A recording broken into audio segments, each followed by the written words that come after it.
Hello students. In this video we are going to be taking a look at a different perspective on cell references. This video will be the only video this week, but it will be rather long, and it might be the type of video that you actually need to go back and review several times just to make sure that you completely understand what's going on. So let's get started. I've got this spreadsheet set up, a coffee themed spreadsheet, and you can see here that I've got a couple items here with a count. This would be the count of these items, how many of these things I'm going to be purchasing, and a cost. It's the cost for each particular item. I also have a tax rate up here because certain items cost not only an amount, but we also have to apply a tax to them depending on the state and depending on the item. And in this column here I have a subtotal.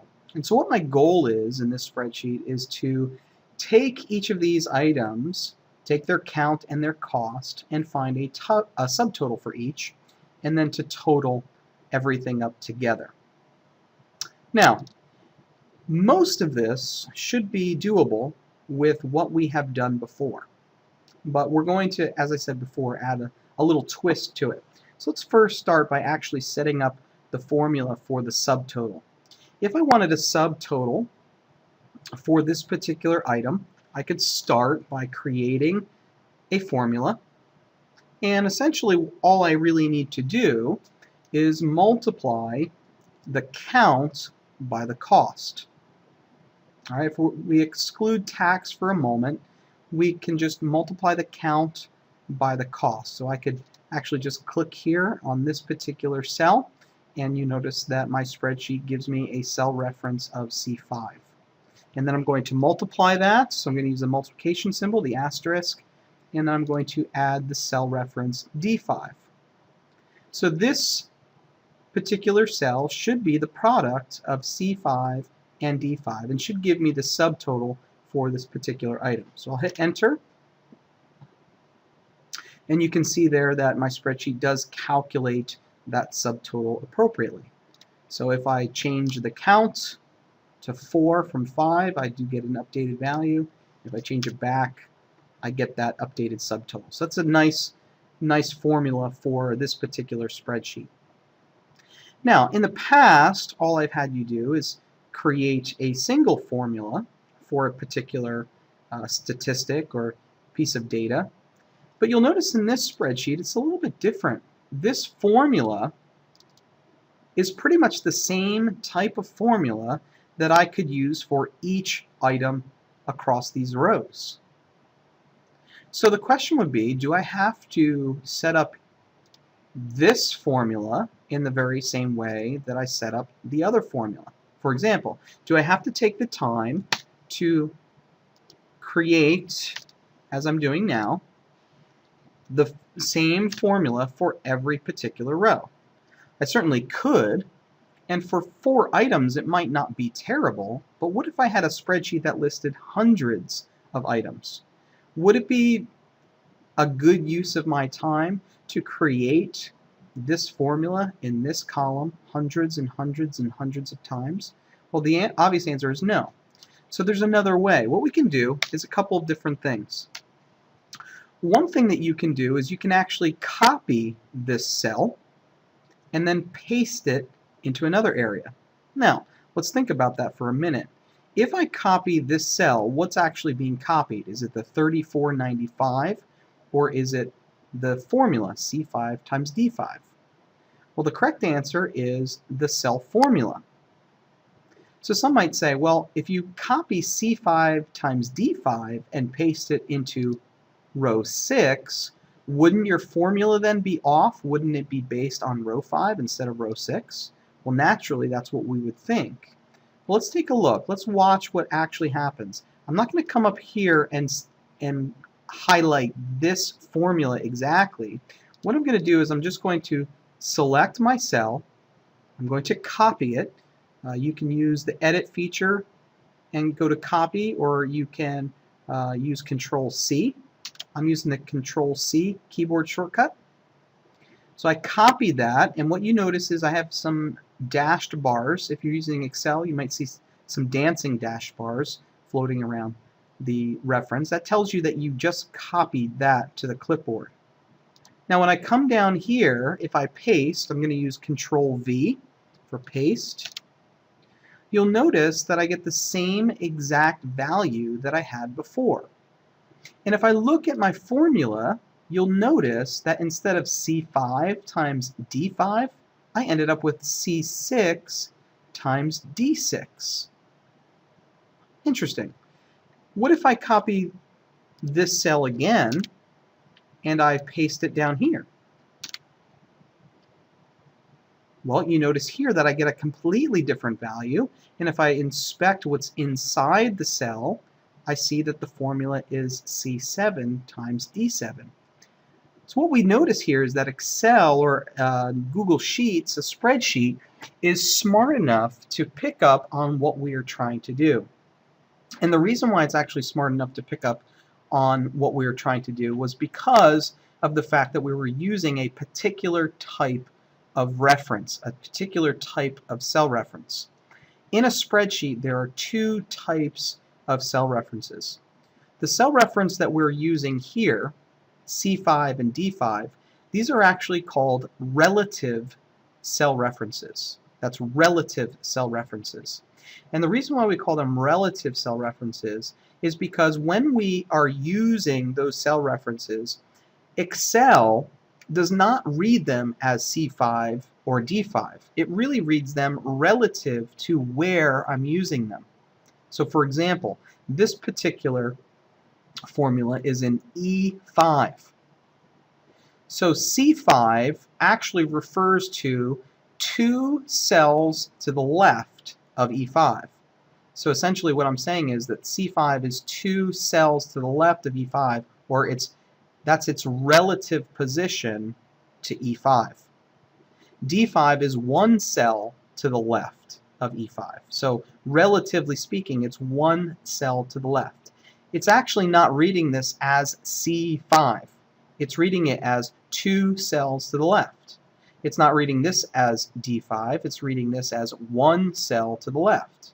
So essentially what happens is when I copy this particular formula that looks at two cells to the left times one cell to the left, when I paste it here, it's actually going to keep that relative nature about it. So when I paste that formula here, it's going to look two cells to the left and multiply that by one cell to the left. So that's why when I paste it down here, the formula actually becomes C8 times D8.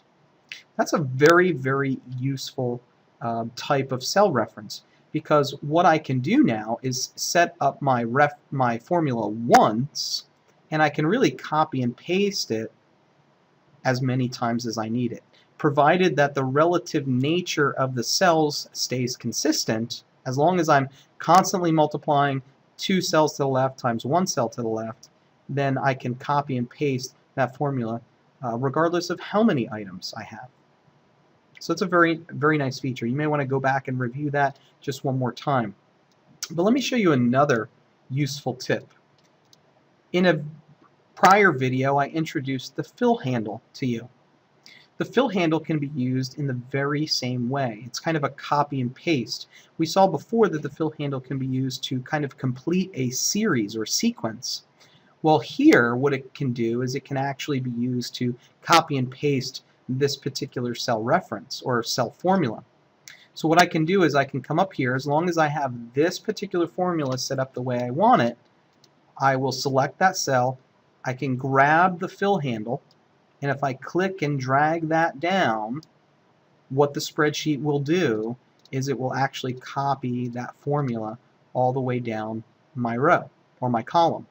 And so we can see here that the cell formula is actually changed to what the relative cell references should be.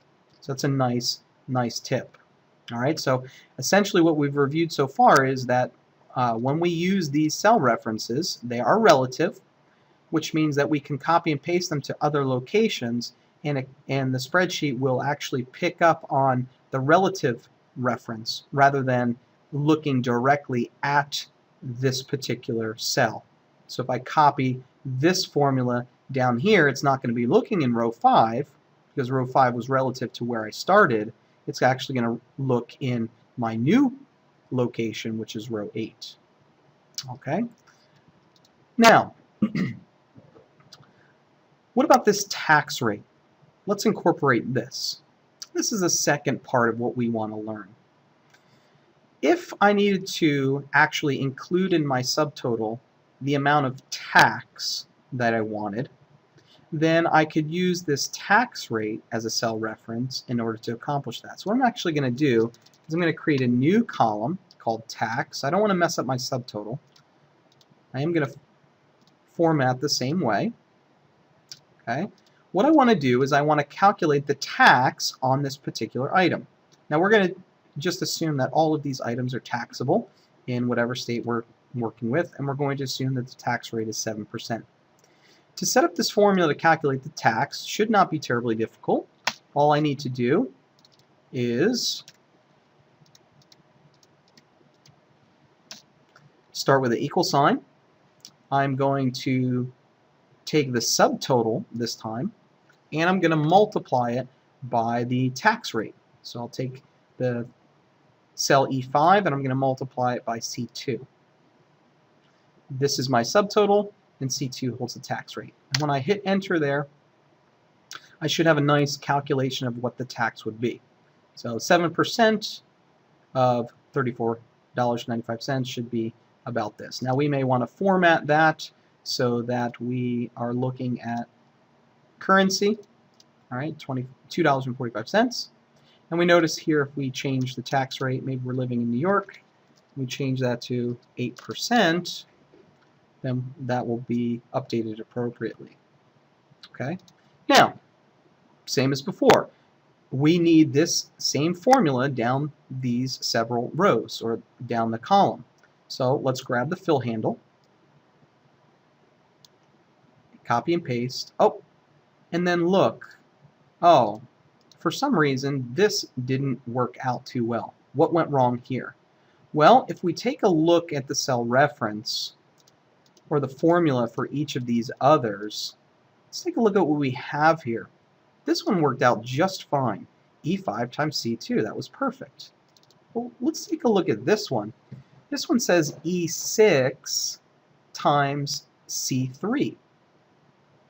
Well, you notice here the relative nature of the cell reference actually caught up with us. The E6 is correct, but the C3 is not. What happened here was the spreadsheet picked up on the relative nature of this cell reference as well as the relative nature of that cell reference. And basically what it did was it brought this one down a row, but it also brought that one down a row. And that's not what we want. What we really wanted was for this to be dropped down a row, but this one to stay the same. If you think about it, no matter where we paste this formula, we always want it to refer to C2.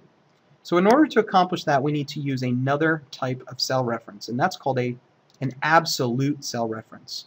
To make an absolute cell reference, you need to change the cell reference so that it has dollar signs in front of the letter and the row, or the number. If I put dollar signs here in front of the C and the 2, this will tell the spreadsheet to always look at C2. No matter where I copy this formula, this is going to absolutely always look at C2. Let's take a look. Hit enter there, I get the same value, and now when I copy and paste using the fill handle, so you can see here that E8 changed, but the C2 stayed the same, and that's an absolute cell reference. You're going to have to know when to use that and when not to use that. It's going to be dictated based on the situation that you have here. Okay, so we have relative cell references and we have absolute cell references. So it's a good tip. They both come in handy, but you need to know exactly when to use each.